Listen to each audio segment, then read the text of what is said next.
The following is an exclusive presentation of WI Garden Media, the voice of Garden Talk Radio.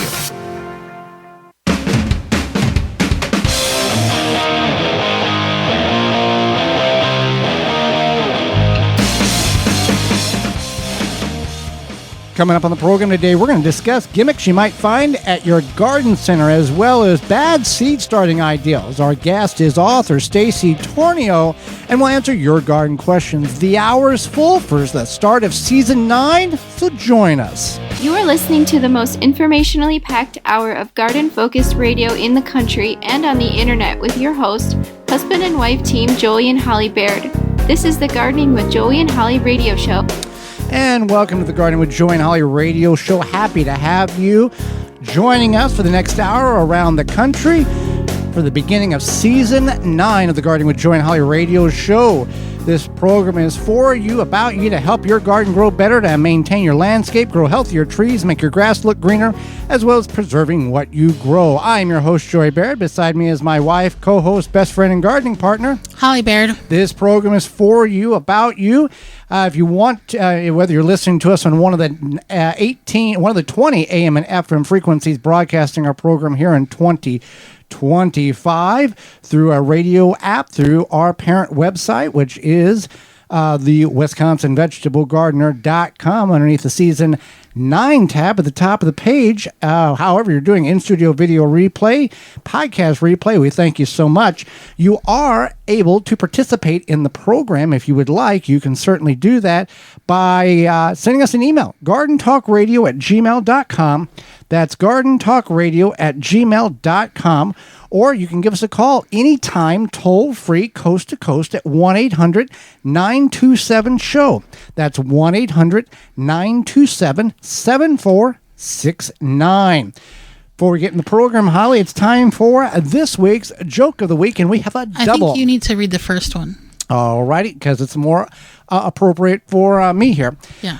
My wife wanted to brighten up the garden, so I planted some bulbs. All right, the other joke is, in my hometown, 2 trees were arrested for doing some shady business. Womp womp. Womp womp. So this week's garden joke is brought to you by Rescue.com. American-made rescue products keep your family home and yard protected from pest insects like wasps, hornets, yellow jackets, flies, ants, and more. Learn more at Rescue.com. That's RESCUE.com. So let's talk about the garden center. The garden center is a great place. We encourage you to visit your local independent garden center. However, there's garden centers that they're in the business to make money, and whether it's ethically appealing or kind of shady, or if it's absolutely pure, they want to make money, and some are better at it than others. And these are not so much of the gotcha your money, haha. This is more of you need to be aware of these things because you don't need to purchase them. Right. So one thing is, we were at the garden center recently, right? So where we saw some of these items. One thing that you had saw was the small elevated raised beds. Are those They were about foot long and maybe 6 inches deep, and they were 36 inches high, like this like cabinet in a kitchen. However, the image on the box showed tomatoes. Now these were probably dwarf tomatoes or tiny Tim tomatoes, but many people are not familiar with those type of varieties. They think a tomato is a big plant and you can put it anywhere and it's going to grow. That's simply not the case. Those elevated raised beds are excellent for certain items. However, with any type of container outside of the ground or raised bed, the less soil you have, the sooner and quicker it's going to dry up, and the most likelihood is that you're going to forget to water and the plants are going to die. So they're going to dry out quicker. So keep that in mind. There's nothing wrong with an elevated raised bed if you plant the proper thing in it and not something that's oversized for that small container or raised bed. Okay, so then another one was the potting soil. So this is like the potting soil versus seed starting the seed starter. Basically. Yeah, and it's the name brand versus the store brand. So for example, I think one was like twice as much because it was a name brand situation. Right. We got the store brand, which is just regular potting soil. It has a little bit of pine bark, has a little sphagnum peat moss, some slow release fertilizer, and some water retention mechanisms in order to hold the moisture. 1 cubic foot for $9.99. Now, about 5-6 years ago, it was 2 cubic foot for $11.99. So we all know what has happened here. Then we go in that was in the greenhouse portion, because we know where that stuff is. That's the brand. You want to go and search out this stuff for the store brand. We go down to the seed starting aisle, and they have name brand, popular nationwide brand, 1 cubic foot for $25.99. And there is absolutely no more of a difference between what we bought for $9.99 and that bag that was for $25.99, except the name on the bag. Right, and that's a good point. Is that the name brand versus the store brand, and it's the same ingredient, same whatever it may be. I mean, it may be like a little bit of a difference, but for the most part, $18 difference, yeah. no, it's not definitely $18 difference or whatever that figures out to be. So there was sprouting seeds, which I know if you know, you can sprout seeds in your home, and then you have the sprouts, and they're a nice nutrient dense way to enjoy some greens in a way. And this company has specific sprouting seeds, but you don't have to buy specific sprouting seeds. You can just use any sort of seed. You can sprout them. Now, some are going to be a little bit tastier than others, but a lot of these are like broccoli, like smaller seeds, like broccoli seeds, radish seeds. I don't know if you sprout carrot seeds or not, but broccoli and radish are the two major ones. And these were sold in a pack, and it was like they were labeled sprouting seeds, and they're basically twice as much as the other seeds. Nothing, just normal seeds. You can go to jungseed.com and use coupon code 10TG25 and save 15% off your order. We'll talk more about coupon codes later in the program. Cocoa fiber or cocoa core, we can throw in peat pellets in this category as well. People utilize these mechanisms in order to start seeds, which are a great method in order to have a predetermined amount of material in a fiber pot or in a fiber netting. When water is applied, they expand to multiple different sizes based on what you're getting. However, there is zero nutrient value in that cocoa core pellet. So what occurs is you start your seeds, you put your tomatoes, your peppers, your eggplants in them, and I wouldn't do onions or don't do root crops or anything like that. But just for this particular example, your tomatoes, your peppers, your eggplants, they look good for about 4 weeks, and then they start really going downhill, and you're like, what's going on? I keep watering. What's occurring is they have utilized all the energy that nature has provided for them inside of the seed coat, and now they are desperately looking for some nutrients, some food in order to grow. Now, if you want to utilize either one of these, now the cocoa core or the cocoa fiber, if you're making your own compost, you can utilize that and mix that in with compost and like a potting soil mix. With the peat pellets, the expandable peat pots, you can utilize liquid fertilizer, organic preferably, and use it at a quarter of the strength of what the package says in order to supplementally feed your plants in your peat pellets until you transplant them into soil, or you into a bigger pot container, or you put them outside. Right. So yeah, that's the cocoa core, peat pellet, etc. And then the root crop seedlings and the direct sowing seedlings. So, for example, now it's not where we are and where our what do you call it? Base station? What do you call it? Anyway. Yeah, where we are in Wisconsin, we're not to the point of seedlings yet. Flagship station. Flagship stations. You're going to see this at your garden center. You're going to see the seedlings. You're going to see carrot seedlings. You're going to see green bean seedlings. You're going to see carrot seedlings. Squash seedlings. Seeds in which, when you look on the package, it says direct sow. You don't transplant carrots, you don't transplant radishes, you don't transplant corn. Green beans are iffy at best. Squash is very sensitive roots. So whenever they're trying to get you to buy these things to make it convenient. However, it's not convenient whenever you pay $4, $5, $8 for a pack of half dozen to a dozen of these plants in a container, transplant them, and one survives because they're not designed to be transplanted. They've got your money. You've planted them. They've died. You feel bad that you did something wrong. You go buy again. It's definitely very much a gimmick, and I don't know why they continue. I mean, obviously, because people buy them. That's why they continue. Uneducated people. That's what we're here for, to educate you so you make your money go farther and your success rate goes exponentially higher. So take note. Obviously, maybe you don't have seedlings where you are right now. Maybe you do. But either way, don't fall for it. Go back inside the garden center, go to the seed area, and get yourself a pack of radish seeds or squash seeds or whatever you want to grow. And then, if you have any questions, you can always give us a call or do a little research. We're happy to help. Seed heat mats. Heat mats. So a lot of people think that they need the heat mats for seed starting. And if you're starting in just normal room temperature, your living room or kitchen or wherever, you don't need the heat mat. It's possible you might need it if you start like in a basement or something. Unclimatized area, but cold greenhouse. Yeah, it's not a thing. Don't use it. And then also don't use a heat mat a heat pad that you use for your body. Those are not regulated. No. You can't get proper heat distribution equally throughout the seed tray. So 99% of you will never need a heat mat. So right. That's just some of the multitude, but we want to make you aware before you start buying these things that are not necessary or purchasing these things for the wrong reason. So we are brought to you today by our sponsor, Walton's Inc. We know you care about where your food comes from. Canning and preserving your fruits and vegetables is great, but what about the meat? At waltonsinc.com, you can get all the seasoning, equipment, and supplies to make sausage, jerky, and any other meat product your way to your high standards. Do you want to make snack sticks that people will actually like?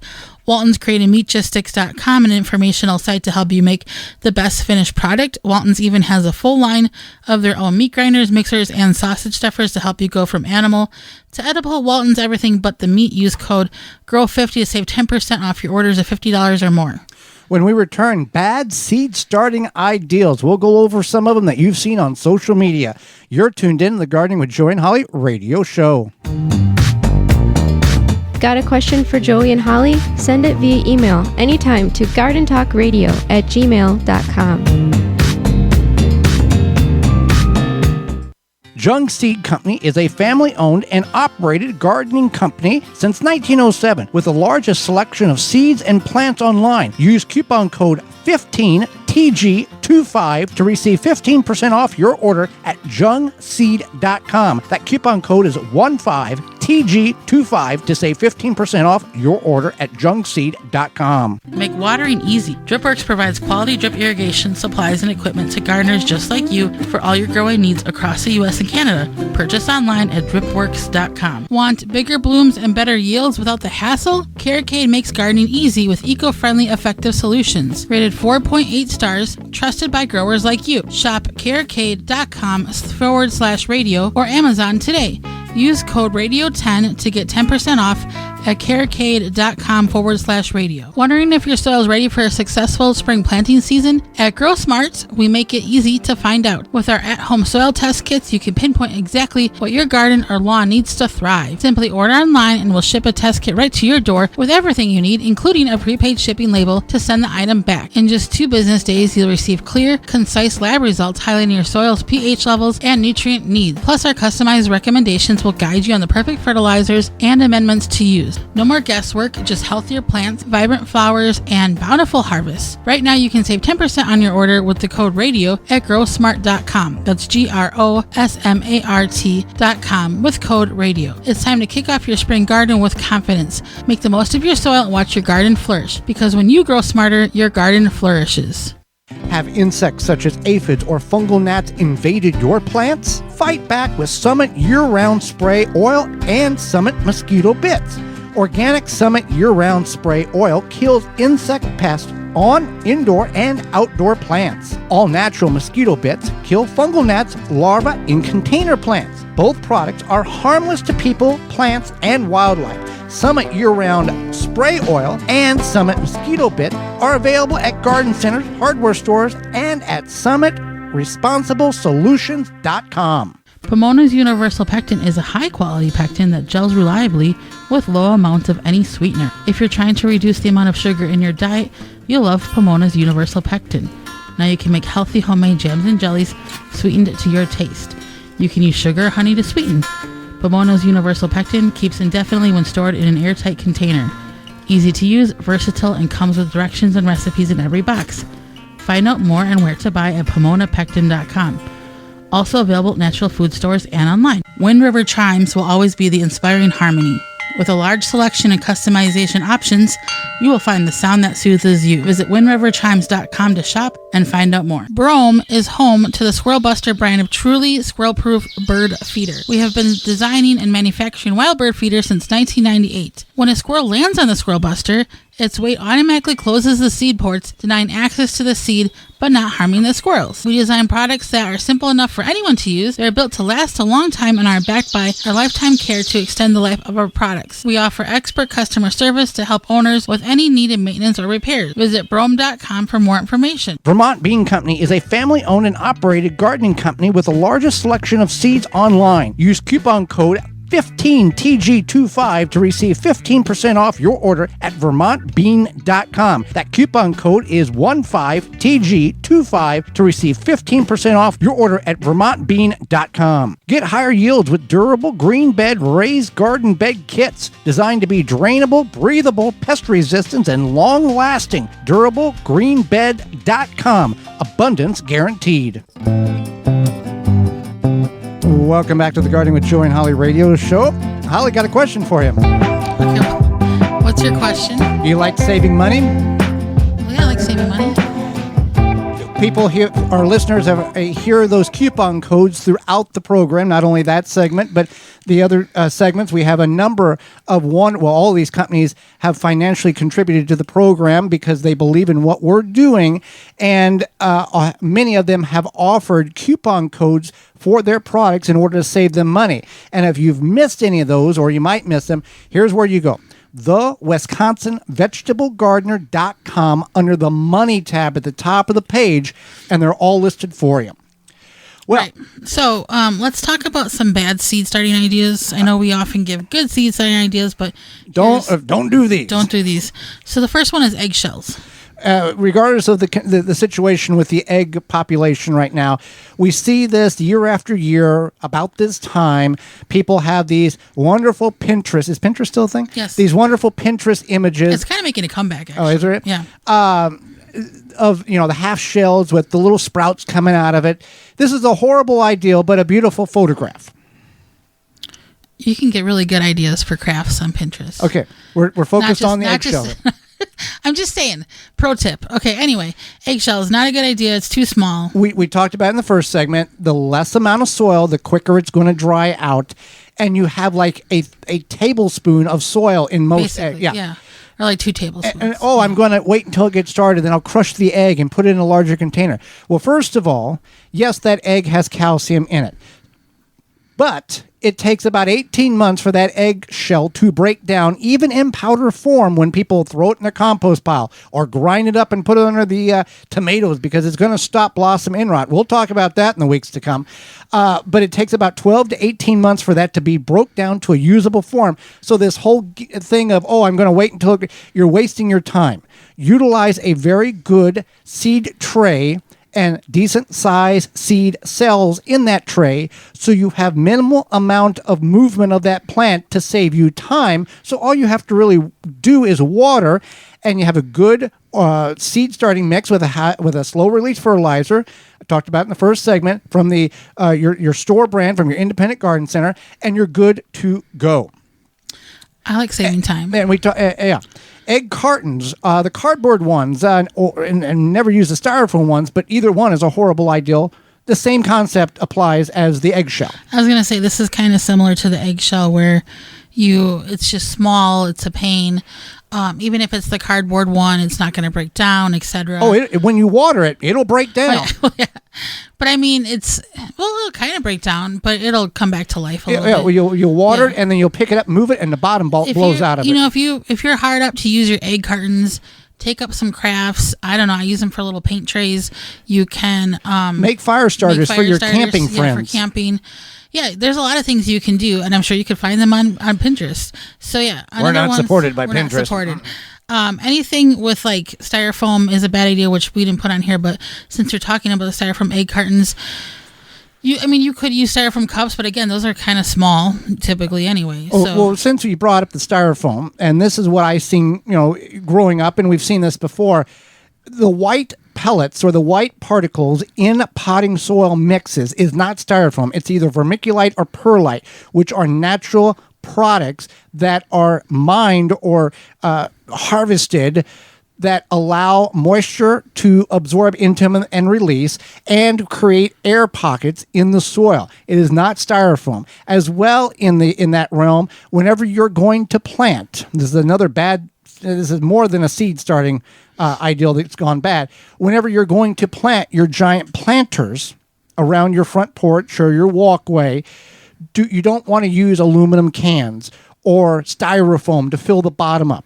If you've got a 4-foot tall planter and it has a drainage hole in the bottom of it, you can take a smaller plastic planter, invert it, so now you only have 2 foot of soil to fill instead of 4, and you're not going to impede the growth of that plant. When you put aluminum cans and styrofoam in there, that's not anything to do with, that's not healthy for the plant. No. So keep that in mind whenever you're wanting to aesthetically please your landscape with large planters. There is a way to cut down on the amount of soil you're going to put in them, but there is a right way and a wrong way to do that. Right. And it's, so you work smarter, not harder. Just do it right the first time. Anyway, so another one is peat pellets. We kind of talked about this in the first segment, but it is good to note, especially maybe you missed that segment. Peat pellets, they don't have any sort of fertilizer situation. You can use the peat pellets, but you do need to add the liquid fertilizer.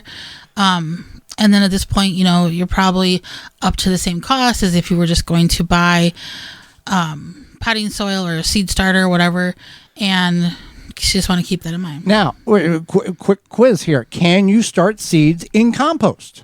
You can. Yeah. There's no issue with it. No.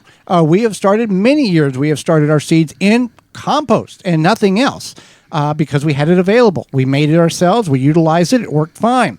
Here's one thing that a bad seed starting ideal. It's El Cheapo and it's on sale from the drugstore. Potting soil and it's 1 cubic foot for $1. Well, that must mean I can get a good deal on it. I mean, what's that sound at the Price is Right? The sad sound. Yeah, whatever that is. Just because it's a good deal doesn't mean it's. There's certain things in life. There's certain things in life that are great deals. That you buy a picture at a yard sale and you find out it's worth $25,000. Great deal. You bought it for $1. This is not one of those great deals. The health and well-being of your seedling to grow into a plant to produce food for you all stimulates around how that seed starts. If it starts in a poor soil environment, it's not going to take off the way it should because it doesn't have the nutrient value and the minerals and the requirements that it needs in order to grow healthy. You've got a story about this. I do. So back, I don't know, it's probably 12 years ago now. Yeah. We try not to remember. I was at the neighborhood drugstore and I saw and there was a coupon too, and it ended up being $1 for a cubic foot of this. I think it was like just a potting soil mix. I don't know what it was. And I remember I bought it. I called you and I said, "How many of these should you get?" And I said, "How many do they have?" And I think I said 5 or whatever. I don't know, whatever it was. And so I brought them home, and it was the worst soil. We could have taken the dust from the vacuum cleaner and planted better. The sand off the beach would have been better. Yeah. It wouldn't absorb moisture, and what moisture it did, it just ran right through.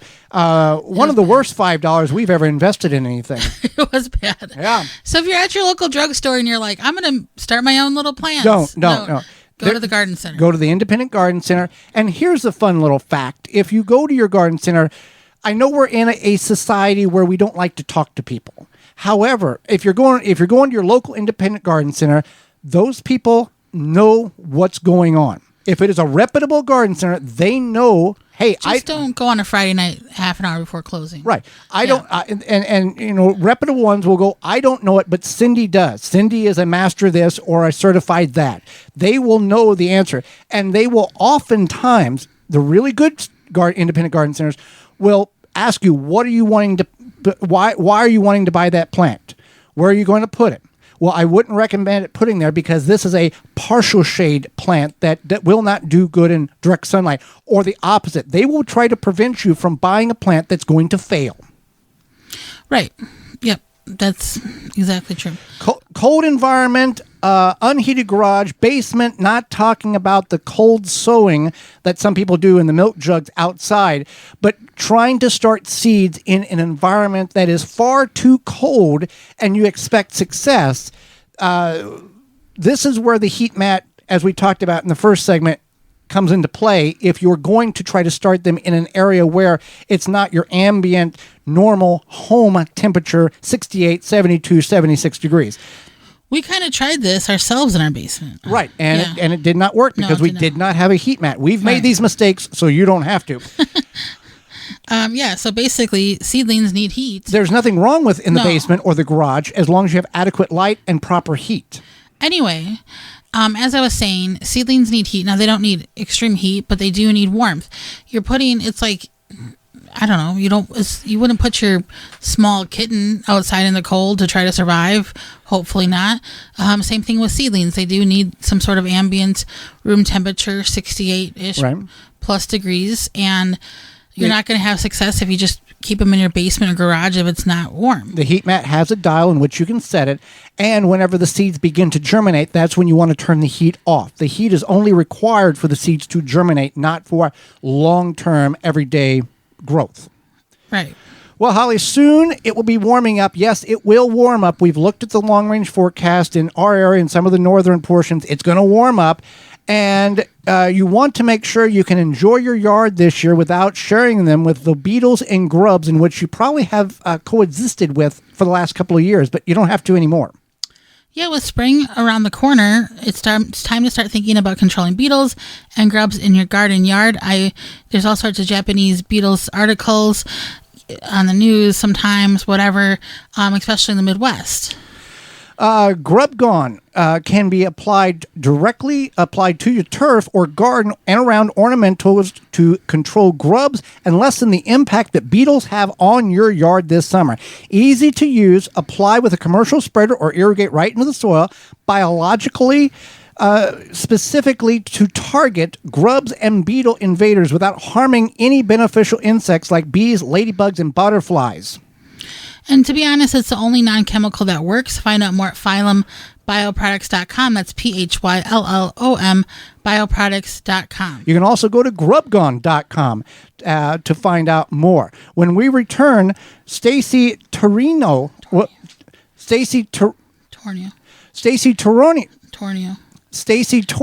will be with us. You're tuned into the Gardening with Joey and Holly radio show. Have a garden question? Give Joey and Holly a call now or anytime 24/7. Just dial 1-800-927-SHOW. If you can't get through, leave a message and they will call you back. Call now 1-800-927-SHOW. David J. Frank is a landscaper you need, southeastern Wisconsin's leading landscape company. Their award-winning services include everything from lawn care, landscape maintenance, design, construction, renovation, irrigation, sustainability, and more. Big or small, let the experts at David J. Frank handle the hard work for you. Find out more at davidjfrank.com. Roots and Rhizomes is a family-owned and operated gardening company specializing in daylilies, irises, and perennials. Use code 15TG25 to receive 15% off your order at rootsrhizomes.com. That's code 15TG25. Garden like a pro in 3 easy steps and receive customized fertilizer recommendations for your garden or lawn. Soil Savvy helps you determine what nutrients your plants need to thrive. Never again over-apply nutrients they don't need. A patented process that makes you a smart gardener. To get your soil test kit, go to mysoilsavvy.com. If you could double the life of your raised bed boxes by sealing the wood with a clear, non-toxic wood preservative, would you? Well, now you can with a clear, penetrating product called Internal Wood Stabilizer. It's 100% non-toxic and easy to apply. Seal your untreated wood surfaces, even chicken coops, by spraying on Internal Wood Stabilizer.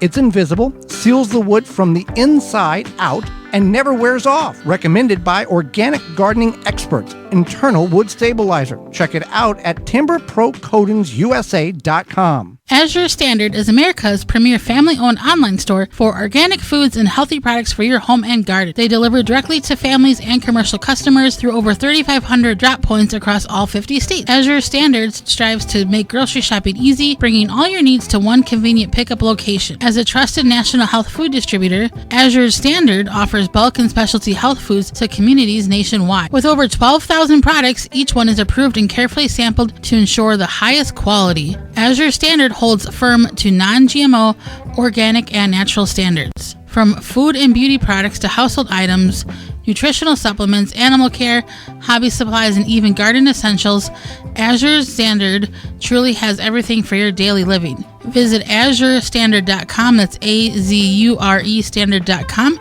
Use promo code Joey and Holly 15 at checkout to get 15% off for new customers who open an account for the first time and place a minimum order of $100 or more, shipped to a drop location of your choice. That's code Joey and Holly 15 at azurestandard.com. Azure Standard is A-Z-U-R-E standard.com. Tree Ivy Root Development System, the quickest way to get new trees on their feet. treeiv.com. R.H. Shumway is a family-owned and operated gardening company with a large selection of seeds and plants online.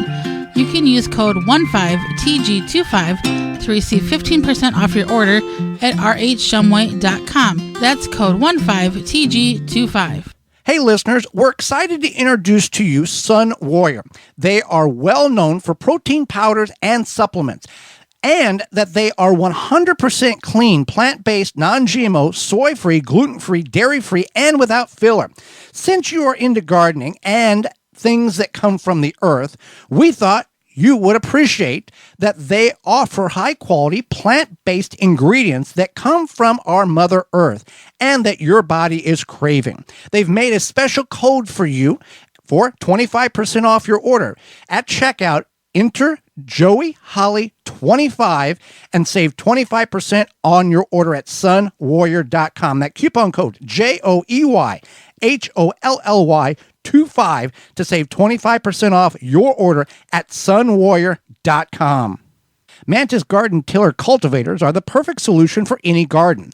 With their gas-powered 2-cycle or 4-cycle engine, these powerful machines can till 9 or 16 inches of land without you breaking a sweat. And it doesn't stop there. Mantis's optional attachments allow you to aerate, plow, and more with the snap of a finger. Engineered with durability in mind, Mantis Tiller cultivators will be your guaranteed garden companion for a long time. You can find more out and details at mantis.com. Welcome back to the Garden with Joy and Holly radio show. Missing those coupon codes, you can go to our parent website, the WisconsinVegetableGardener.com, underneath the money tab at the top of the page. Holly, let's go to the hotline and bring in our guest for this week. Stacy Tornio is a journalist, writer, marketer, and author of 20 books. She has written garden, nature, and activity books and books for children. She has her own imprint, Be a Good Human, focusing on picture books for thoughtful and socially conscious kids. Welcome to the program, Stacy. Hi, guys. Thanks for having me. Well, we certainly thank you for taking time out of your day, not only to educate Holly and myself, but all of our listeners. So what is an imprint, and tell us more about yours? Yes, so an imprint in the publishing world is whenever you really want to focus on like either a subject matter or a certain type of books, and so you create an imprint. And so a lot of big publishers do this, and I decided to create my own imprint, focusing on books, picture books, kids books for around the environment, gardening, stuff like that. Well, what got you into writing books for children? Oh man, I have been writing books for children before I had children, which is a long time because now my children are like adult children. I remember being in college and just being fascinated with children's books. And I went and took a children's writing class like as a side thing and just got, captivated with children's books, picture books, and like really that power to like write a story and impact a kid at such a young age. Like I feel like we all have picture books that we remember in our lives, and I just wanted to be a part of that. I think it's so cool. Out of all of your books, that's a two-part question. Out of all your books, do you have a favorite? Are you allowed to have a favorite? Like some parents are not supposed to have a favorite child. And is there a vision of, if I could only write this type of book, I could say my authoring career has been completed? Oh, that's a good question. I mean, I wrote a book with my son, and even though it does not sell that great, it's like, of course, one of my favorites, because it's like 101 outdoor adventures to have before you grow up. And we worked on that book like really, really hard, worked on it together. So that's one of my favorites. And then probably the kids' like picture book that I did, which started my imprint, is This Class Can Save the Planet. And so it's like really actionable ideas for students and kids to take to, have their own little impact on the environment, like in their classrooms every day. Fantastic. So you write books about kids being socially conscious. Why is that important? Many people might argue that, why do kids need to think about being socially conscious? Why is that important for kids to learn about this as kids and not later on in life? Yeah, I mean, especially anything when it comes to like the environment or even gardening. You think about like how many kids like really know where their food comes from. And it's like, well, yeah, if kids are gardening and that's part of their life, like they get it, they know what that means. But there's a lot of kids that don't. They don't have that connection. And so that's what that means for me, of like socially conscious kids, of like making sure that like that cause and effect that they see, like that their actions, impact our environment, and like whether they recycle and it ends up in a landfill or not, and where the food comes from, and like making those connections, I think is really important. And it's something that sometimes I feel like we get away from, or we kind of forget that not all kids know that. So it's just really important for me to make those connections and highlight those subjects. Well, and not so much where the food comes from, identifying what is actually nature food versus man-created food in the grocery store, because the man-created food has overtaken the natural food in the last 20 years. Oh yeah, and it's like one of those things where it's like, if you know, you just know, right? Like I had my own farmer's market stand as a kid. So like we grew our own food and I had that connection. But there's so many kids that don't have that. And that's not speaking ill of like anything about them or their upbringing. They just like simply don't have that connection. And so giving that to them, like that's a really beautiful thing. Fantastic. So your most recent book is The Ultimate Wildlife Habitat Garden. Can you tell us more about that book, what our listeners could expect when they pick up a copy, and maybe just something notable about it? Yes. So this book is all about attracting birds, bees, and butterflies. So I actually spent 10 years working on the magazine Birds in Blooms, and I'm very proud of that time of my life where I learned just so much about plants that could attract hummingbirds and butterflies. And I spent 10 years learning this and learning from experts. And so it kind of became second nature to me that like, oh, of course, bee balm is great for bees. Like that's a great pollinator plant. And so I wanted to write a book that had like all of those best pollinator plants and host plants for butterflies. I wanted to like culminate that and put it in this book and really focus on plants that were, easier for like the beginner gardener that wanted to get into attracting birds and butterflies and bees. So that's kind of what this book is about, really breaking it down, making it easy for the home gardener. Well, you also wrote a book called Plants That Can Kill. I'm going to assume that is a very interesting book. Tell us a little bit about that and maybe one of the surprises that you discovered in the creation of that book. Yeah, this was such a fun book to research and write, because it kind of started with like houseplants, right? Like there's some legit worries about having houseplants that might make your pets, sick, cats, dogs. And I started researching it more, and and it was just like fascinating to figure out what are those like really toxic plants out there. Like nightshade is a plant that has been in, you know, stories for years and years. It's in like legendary books. And that's a plant that still shows up in home gardens a lot of times. It's still those house plants again, like a lot of those, like the poinsettias, like not a lot of people know that the poinsettia is poisonous. Now I don't know that it's going to kill your pet, but it, like if they ingest a lot of it, like you do have to be careful. So that was just a lot of fun to research that book and discover so many things that I didn't know before. Yeah, the nightshade, the tomato is poisonous, but we eat the fruit, which is not. The rhubarb is poisonous, but you eat the stem and the leaves. You know, it's really unique. Number one, that we know that. Number two, somebody probably died in order for somebody else to learn that. Right? Yeah. And then like, I like to think of like the, you know, like old literature where like they're like the plants show up as like these like arsenic kind of plants, and I just think it's really interesting and part of our plant history. Well, and just like they say, you can eat any mushroom at least once. At least once, yeah. And then also, you on the flip side of that is that you read a book called Plants That You Can't Kill. You know, kind of what inspired that, and is what else you want to talk about that's notable about that book? Which one came first, the plants you can't kill or the ones that can kill you? Yes, that's a good question. Plants You Can't Kill came first, and really the inspiration of that goes back to like, working at Birds and Blooms magazine, and people would ask, you know, the same questions over and over again, like, what's an easy plant that can tolerate drought? And I started noticing that, like, we're recommending the same plants over and over again for kind of that typical beginner gardener. And so, and when friends would ask me, friends and family, they'd say, oh, can you recommend a plant?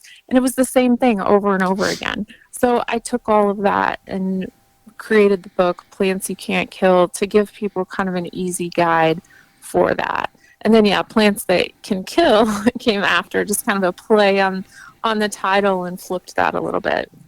Well, Stacy, we greatly appreciate the time you've offered us. Number one, how can people find you? And number two, how can they find where all of your books are located on the internet? Yes, I mean, all of my books are available on Amazon. They're carried pretty well by local bookstores as well. I've even seen in like World Market, I've seen a couple of my books. But you can find me on my imprint website, which is beagoodhuman.co. So it's .co, not .com. And you can learn about my books there. And I think there's links on there to all of them as well. Well, Stacy, thank you so much for the inspiration and the dedication to help educate the children in our worlds, whether so they know where food comes from and how to be better stewards of the earth. Thank you so much for having me. I really appreciate it. Absolutely. And when we return and you return, it's going to be your garden questions and our garden answers. You're tuned in to the Gardening with Joey and Holly radio show. Got a question for Joey and Holly? Send it via email anytime to gardentalkradio@gmail.com. Chip Drop is a website you can sign up for free wood chip mulch delivery right to your door for free. Chip Drop connects homeowners and gardeners with tree services who are trying to get rid of their wood chips. You can also sign up to get free logs and firewood. Go to chipdrop.com to learn more and sign up for a free account. My garden hasn't looked this good in a decade. That's what gardeners are saying about Carricade. No extra fertilizers, no harsh sprays, just thriving plants and massive blooms. Rated 4.8 stars. Shop carricade.com/radio or Amazon today. Use code radio10 to get 10% off at carricade.com/radio. 4-Jar Canning Supply, your one-stop shop for all your canning needs, where old ways meet new in every jar. They are a family with decades of home canning experience, offering top-quality products and outstanding service. Never run out of canning lids again. Whether you're a seasoned canner or just starting out, their extensive range of canning products will elevate your canning game.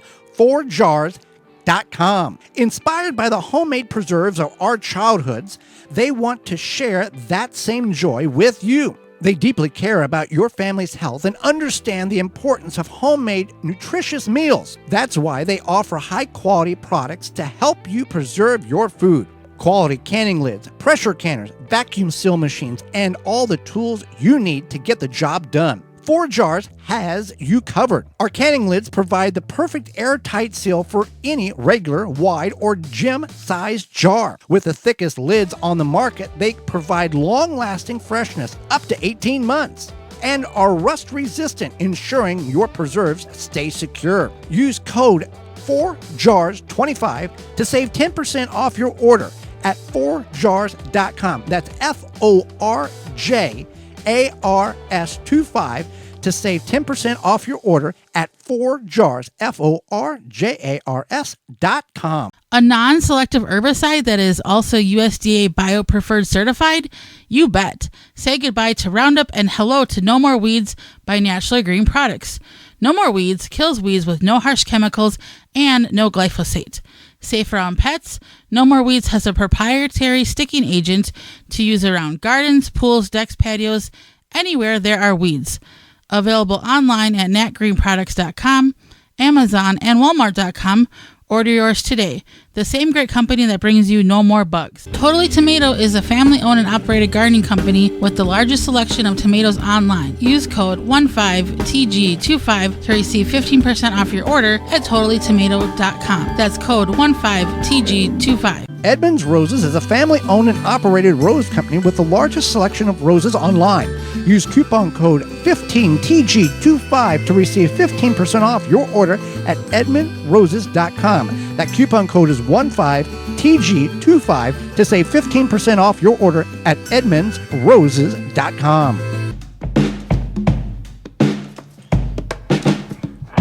Welcome back to the Garden with Joe and Holly radio show. Hey, it's time for your garden questions and our garden answers. You want to partake in that activity, you can send us an email to gardentalkradio@gmail.com. That's gardentalkradio@gmail.com. Or you can jam your fingers in your mobile device and dial us up toll-free, coast-to-coast at 1-800-927-SHOW. That's 1-800-927-7469. You can find all that information at our parent website, thewisconsinvegetablegardener.com. Holly, let's see what we can get through to the top of the hour. Okay, so the first question is from a Facebook user. This is a very new interest for me. I'm looking to do more small garden. Do I have to start inside now, or can I buy ready to plant vegetables? Looking to grow tomatoes, peppers, cucumbers, jalapenos, and potatoes. I'm in Pasadena, Maryland, if that matters. So you don't have to start inside, especially if you don't want to at this point.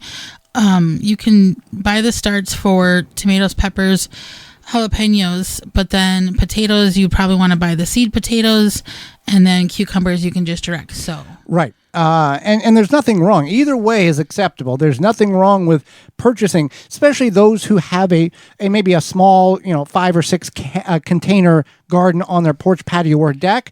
They just go and invest $15, $30 for some plant starts, plant them, and they have what they call, I guess it's called a kitchen garden. That's what they call it in the UK area. Yeah, it's a kitchen garden. Yeah, and where you just walk out, pick a few things, and go. Now, others, such as us, who plant 30, 50, 80 tomatoes, we start ours, and as well as the peppers, because that is, let's say a general pepper plant is $6, and I'm way underestimating that. You times that by 20 or 30, that number gets quite expensive. So the investment in starting it inside can greatly pay for itself. Plus the amount of varieties in which you have available whenever you purchase seeds versus purchase just the plants. Because a garden center may have 3 to 8 different varieties of peppers when there's like 60 to 70 different ones that you could purchase just on the in mild and hot levels. And tomatoes are the same way, 20 varieties versus several hundred in which you could purchase from Totally Tomatoes. So there you go. Right. What's our next question here? So I'm looking to start asparagus. I know I will be moving in the next 3 to 4 years. Would it be suitable in a container or get in the ground at my next place? You don't want to do that in the container. You want to establish the asparagus in the ground because it does take 3 to 4 years, 2 to 4 years to just get something you can to just get something harvestable. Yeah. So I mean, we started some asparagus in 2020. Mm-hmm. Was it 2020? Yes. Yeah, and it's just now like getting right to something. You need a little area. The roots are like a spider. You have to spread them out in order to plant it. And there's 1 year crowns and there's 2 year crowns. Now some people will try to start it from seed, which can be done, but if you can buy the 2 year crown, you're already about halfway to time to harvest. These plants, asparagus, can, once established in an area, can sustain repetitive yearly production for 20 to 50 years in one location. And they'll continue to divide a little bit. They're not going to spread wild flowers or anything like that.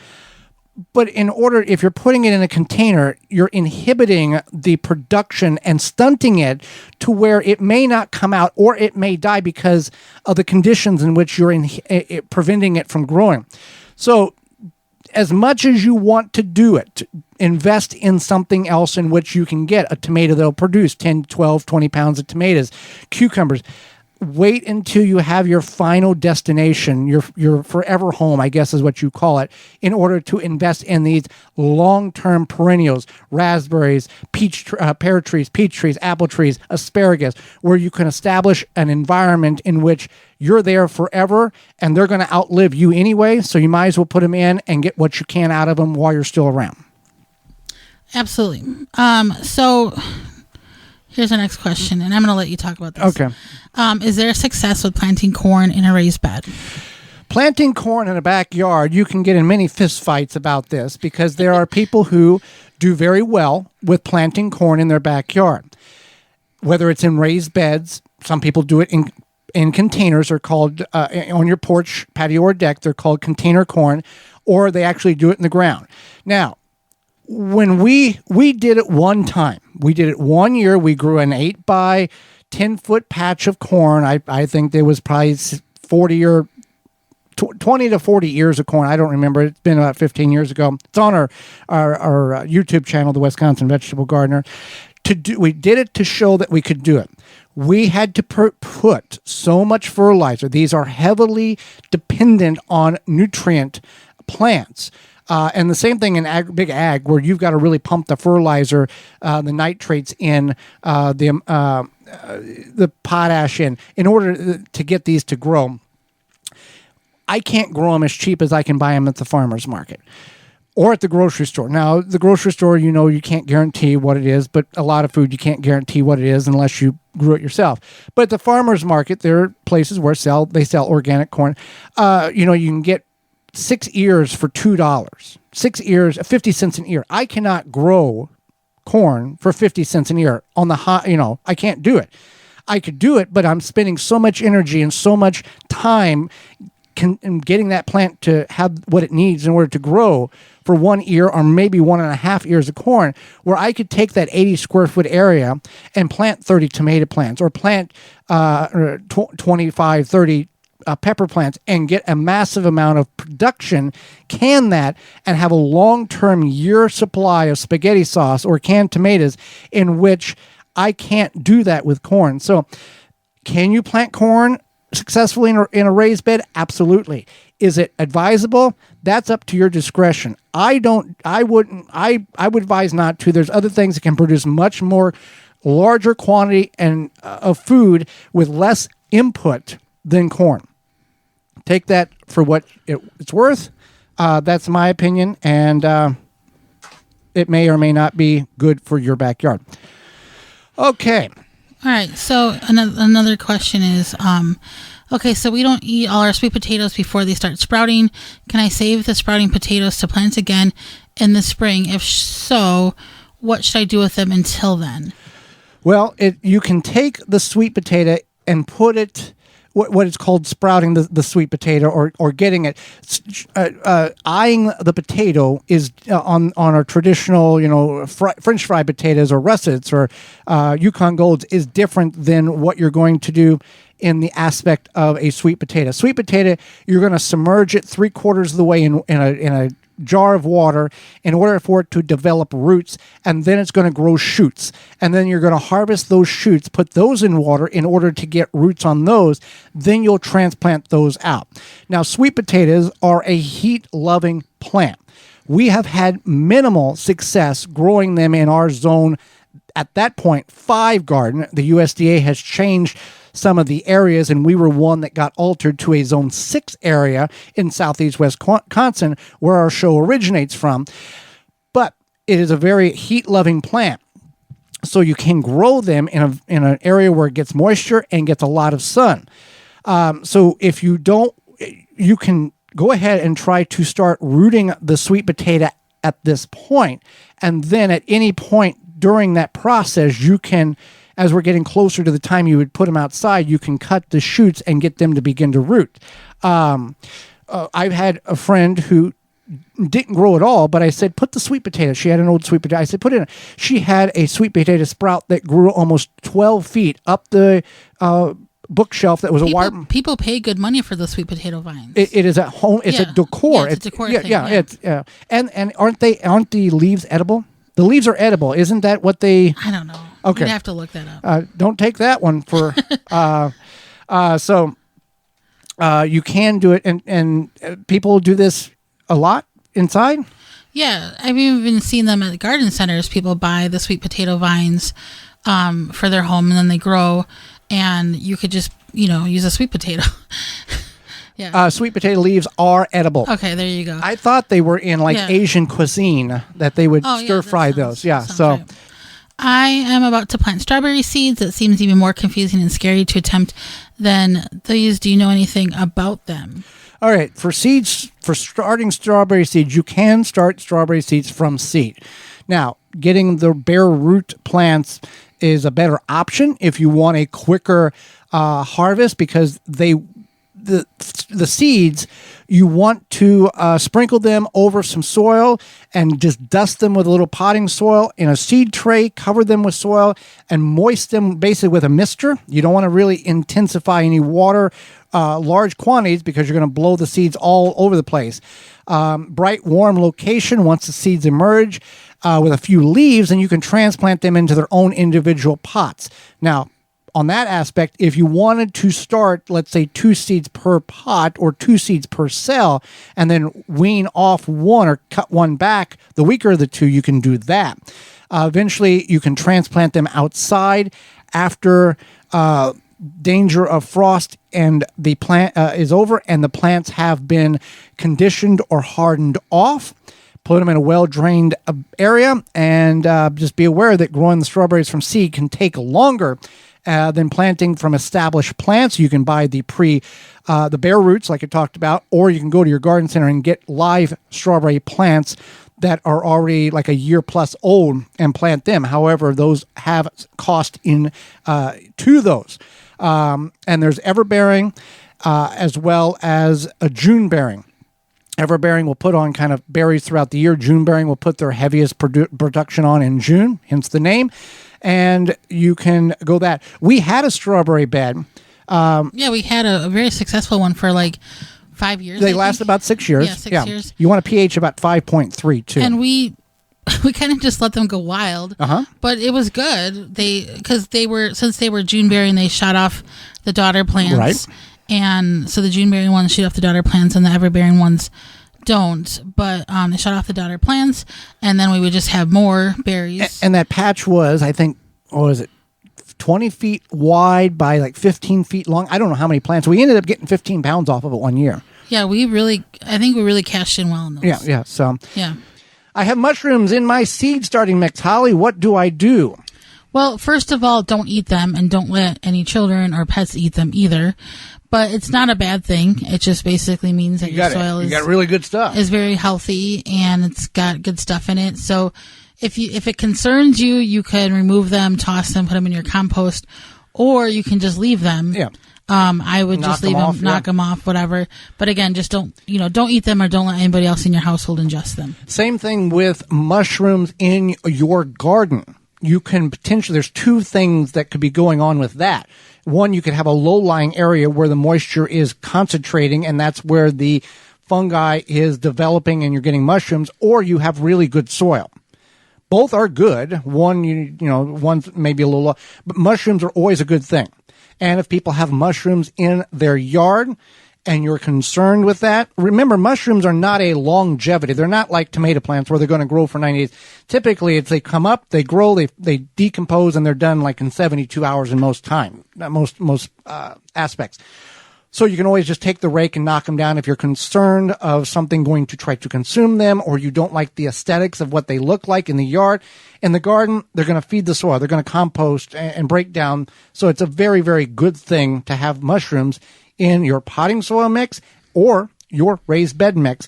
And if you're doing straw bale gardening, mushrooms are a key aspect of the conditioning process in most situations. Well, if you've got a question, certainly send it over. We will get to it next week on the program, gardentalkradio@gmail.com. You can give us a call 24/7, 365 at 1-800-927-SHOW. We've got another show jam-packed for you next week, and we will be talking about to buy or not to buy at your garden center, why and why not, as well as building your soil, compost, bulk soil, topsoil. What should you do and how should you get it to the healthy point you need it for your vegetables, as well as our guest author who likes tomatoes, Craig LaHoyer, will be with us. So until next week, for Holly Baird, I'm Joy Baird, and we will see you in the garden.